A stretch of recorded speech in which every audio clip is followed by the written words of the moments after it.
Pemirsa, Perumda Tirta Hita Buleleng mutusang antuk dunang utawi pembebasan tarif air minum majeng para pelanggan.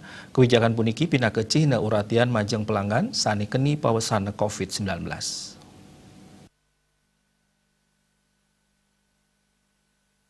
Pelanggan air minum saneside ngemuliang penedunan utawi pembebasan inucap, mangde ngejangkepin persyarat kriteria, duwire skadi identitas ipun menggoreng data terpadu kesejahteraan sosial, turun status masyarakat berpenghasilan rendah.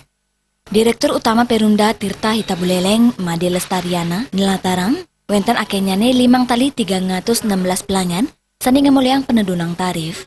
Perindekan inucap wau tahap pertama, selanturnya kantun nyantosang, verifikasi miwa validasi majeng pelanggan sani durung terdata. Pelanggan inucap raris pacang ngemuliang program keringanan pembayaran penggunaan air saha bebas beban biaya abonemen. Ngantos pemakaian meter kubik selama 3 bulan pungkuran.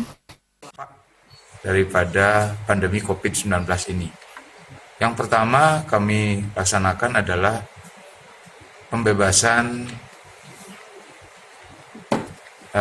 sanksi denda keterlambatan pembayaran, kemudian pembebasan sanksi penutupan aliran air sementara juga bila tidak membayar lebih dari 2 bulan juga kami tidak laksanakan.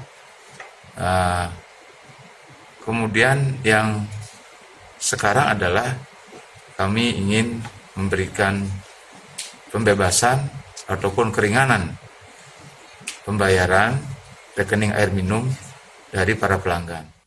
Tiosan punika tatkala pandemi COVID-19, Perumda Tirta Hita Buleleng taler ngemargiang pembebasan sanksi denda keterlambatan pembayaran, miwa pembebasan sanksi penutupan saluran air. Komang Yuda Bali TV.